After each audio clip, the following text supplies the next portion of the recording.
Meus amigos do MPSP+, a nossa convidada desta edição é a doutora Camila Moura e Silva, que acaba de assumir a diretoria-geral do Ministério Público de São Paulo, a maior unidade do Ministério Público em todo o país. Doutora Camila, obrigado pela gentileza de aceitar o nosso convite. Eu sei que a sua agenda é super ocupada, mas a senhora dedicou esse tempinho aqui para conversar conosco, para a gente saber como é que está esse trabalho agora na diretoria-geral. A senhora já deve ter tomado pé da situação, suponho eu, e o que vem por aí, doutora? Obrigada pelo convite, ainda é muito recente, né? Assumi nesse mês de agosto, ainda tomando pé, me surpreendendo com o tamanho da estrutura que temos, a quantidade de setores e muito bem organizado. Na verdade é muito interessante como é uma parte da administração mesmo, né, a diretoria-geral, com excelentes profissionais dedicados, trabalhando cada um numa área, o que possibilita, né, que eu como promotora de justiça, né, eu como administradora, trabalhe bem nessa diretoria-geral, fazendo a gestão aí de pessoas, né, dos nossos imóveis, dos novos projetos. Então tem sido uma experiência bem interessante. Doutora, no meu entendimento, uma marca da gestão do doutor Mário Sarrubo, para quem não sabe, é o nosso Procurador-Geral de Justiça, é justamente a digitalização. Até pelas condições em que ele assumiu em plena pandemia, e a mim me parece que esse é um caminho sem volta. Aliás, eu queria registrar aqui que vários dos projetos que foram lançados ao longo da gestão do Dr. Mário tiveram a sua participação. A senhora concorda com essa visão? Digitalização é um caminho sem volta? Concordo. Sim, assentado na realidade, que é sem volta, e eu também sou muito favorável. Eu trabalho com digital, processo digital, né? Desde 2012, a minha comarca foi uma das primeiras, foi, na verdade, o primeiro bloco, então eu me acostumei a trabalhar com os processos judiciais e sempre esperei que a gente também pudesse trabalhar nos extrajudiciais de forma digital, né? Eu também, papel pode ser mais fácil né, assim, para folhear, mas ele é muito melhor em termos de até de economia de espaço e de facilidade de outras pessoas terem esse acesso, de fazer a movimentação, né, no inquérito civil, que tem que ir para o Conselho Superior, e assim, quem pode ver não precisa estar na mesma sala. Então, eu sou muito favorável. E eu, enquanto estava no Centro de Apoio do Patrimônio e na chefia de gabinete de Secretaria Civil, eu participei realmente do desenvolvimento do SIS digital, né? Então, o inquérito civil foi a ponte da promotora de justiça, né, na atividade fim, para desenvolver esse novo sistema. Eu sou muito favorável ao nosso setor, né, aí de informática, que é liderado pelo Laércio, tem muitos projetos positivos, e do SAGE-MP é um grande desenvolvimento, algo que a gente não tem volta, mas que é muito bom. Quem está usando tá gostando bastante. Sem dúvida. E é interessante também observar, doutora, a senhora citou o nosso setor de tecnologia, a gente chama aqui de CETIC, né? CETIC. Internamente, é importante que as soluções tecnológicas, elas sejam, como eu costumo dizer, customizadas para o Ministério Público, né? Porque às vezes você tem uma solução, mas ela tem que funcionar aqui, né? E quem sabe disso, se funciona ou não funciona, são os promotores e os servidores. Por isso a importância da sua participação nos projetos que já foram lançados, né? E essa linha vai continuar, né? Buscar soluções tecnológicas, mas customizando essas soluções para a nossa realidade, é isso? Sim, a ideia é continuar e aprimorar, né? A gente não consegue lançar um sistema 100% pronto, isso foi uma coisa que eu aprendi lidando, né, com esse desenvolvimento no CETIC, porque às vezes a gente tem essa ideia, pensa que é muito simples, mas só um campo. Na verdade, para você ter um campo, tem que desenvolver uma série de coisas, tem as questões que tem que estar sempre ligada com a normativa, né? Então a gente não pode inventar alguma coisa que a normativa interna não determina que seja feito, né? Então a gente tem que também andar junto. Então esse aprimoramento ainda do que ainda falta e do que pode melhorar é algo contínuo. Então o CETIC continua fazendo, recebendo as informações, né, os feedbacks de quem, tanto dos servidores quanto dos membros que estão atuando, principalmente no SIS digital, no extrajudicial, para uma melhoria contínua. Então, isso vai ser junto com o SAGE-MP, que também, quem está usando, ele também está muito satisfeito. Ele é mais eficiente, né? É um sistema mais eficiente, e quando ele conversa com o nosso SIS digital, ele também traz muitas facilidades na hora de você passar os documentos, passar as informações. Você já insere no programa os dados do inquérito civil, que já podem ser depois absorvidos ali no SAGE-MP. É como se ele queimasse etapas, o que resulta em economia de tempo para o promotor. E depois, isso assim, com o tempo, teremos também uma economia no preenchimento dos relatórios, porque isso já vai estar tudo no sistema.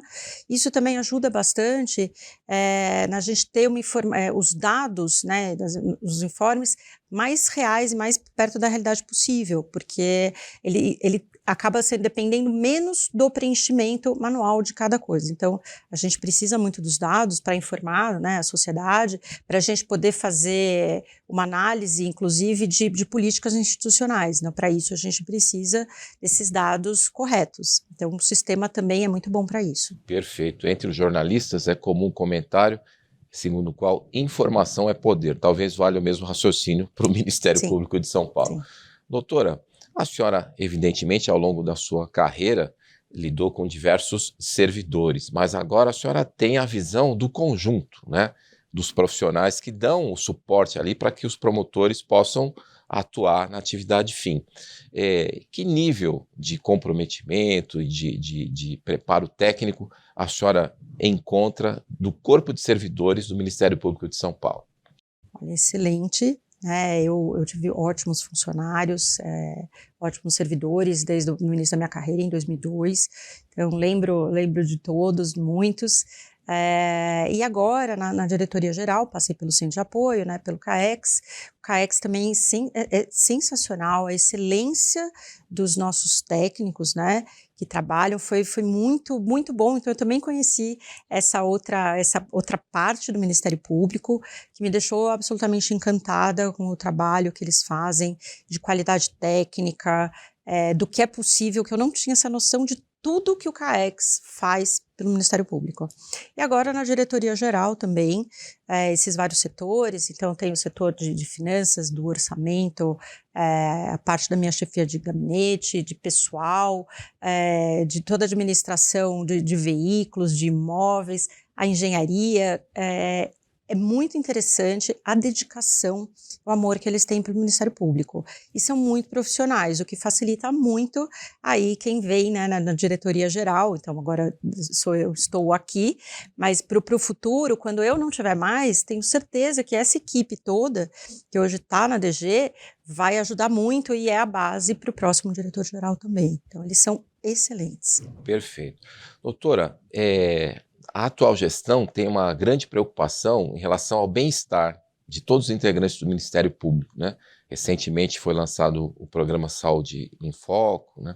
E eu sei que tem novidades que estão a caminho, não sei se a senhora já pode revelar ou não, mas eu queria que a senhora comentasse essa vertente da gestão do Dr. Mário Sarrubo, que é a preocupação com o bem-estar de todos que trabalham na nossa instituição. Nós estamos finalizando aí um projeto, né, junto ao CGP, de bem-estar de todos os integrantes do Ministério Público.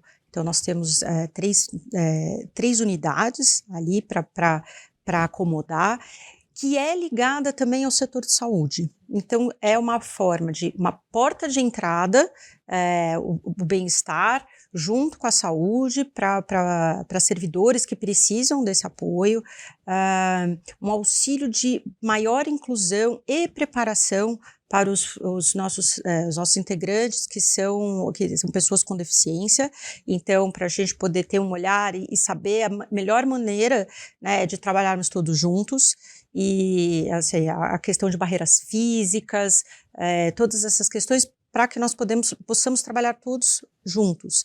E aí tem uma ligação também com outros projetos que já existem no Ministério Público, que é com essa visão com a intenção de estarmos trabalhando juntos bem, né? Lógico, assim, o trabalho é uma parte da vida de todo mundo, Sem são, dúvida. Né, 8 horas que passamos aqui por dia, mas que a gente possa unir e ter alguns momentos, inclusive, de descompressão do trabalho. Então, poder ter uma aula de yoga, mas também o atendimento e essa rede entre o bem-estar, que é, né, da diretoria-geral, e a área da saúde, que é ligada ao gabinete. Então, é olhar todos os integrantes com esse olhar muito humanizado e para que a gente tenha um ambiente sempre cada vez mais saudável. E o bem-estar, ele também vai ser uma porta de entrada e de recepção dos anseios de todos os integrantes. Ali também não deixa de ser uma porta de entrada que a gente daí pode desenvolver cada vez mais para que as pessoas tenham o diálogo e elas possam ser acolhidas. Perfeito. É mais ou menos isso. É interessante, doutora, como as coisas são concatenadas, né? Então, bem-estar dos integrantes do Ministério Público. Se atingirmos se melhorarmos ainda mais, né, o nível de bem-estar, o desempenho profissional vai melhorar. E melhorando o desempenho profissional, quem ganha na ponta são os destinatários, né, do Ministério Público, que são as pessoas da sociedade. Isso é interessante a gente ressaltar. Eu gostaria que a senhora comentasse isso, né? A senhora está ali gerenciando a atividade meio, né? Mas essa engrenagem da atividade meio, ela reflete na atividade fim, não é verdade? Sim. É um outro olhar para a atividade meio, né? Que eu estou tendo essa experiência nos últimos 3 anos. E a gente tem realmente, se a gente faz na diretoria-geral, reuniões quinzenais com os diretores regionais para que a gente trabalhe junto, para a gente esteja junto numa comunicação contínua e sabendo que a regional de Araçatuba está precisando, o que está fazendo, e para que a gente possa trabalhar em conjunto. E são essas regionais, inclusive, que dão um suporte para cada uma dessas cidades que fazem. Então, toda a necessidade, muitas vezes de prédio, a primeira pessoa que vai lá ver é o diretor da regional. Certo. Olha, esse prédio realmente ajuda a encontrar outras locações, ajuda a ter uma ideia, às vezes, de adiantar a manutenção, reforma. Então, é um trabalho, como é muito grande a nossa estrutura Sem administrativa, dúvida. Todas essas regionais, elas têm uma importância muito grande no funcionamento de cada uma dessas promotorias que temos no interior e na capital também. Sem dúvida, sem dúvida. Doutora, eu agradeço imensamente a sua gentileza. O nosso tempo aqui, infelizmente, é curto, mas tenho certeza que as pessoas que nos acompanham conseguiram perceber um pouco qual que é a função da diretoria-geral, que, na minha visão, desempenha um papel crucial ali para que o Ministério Público continue prestando serviço no alto nível que presta, não a partir de agora, já vem há tempos assim, né? Sim. Mas o nosso propósito é que isso continue. Doutora, muito obrigado pela sua entrevista, até uma próxima. Eu que agradeço a oportunidade. Obrigada, Cláudio. Mas o agradecimento final é a você que nos acompanhou nessa entrevista. Até a próxima edição. E aí, você gostou do programa? Não se esqueça de se inscrever no nosso canal, youtube.com/mpspoficial. Aproveite e siga também o MPSP nas outras redes. Instagram, MPSP_oficial. Twitter, MPSP_oficial. E Facebook, MPSP.oficial.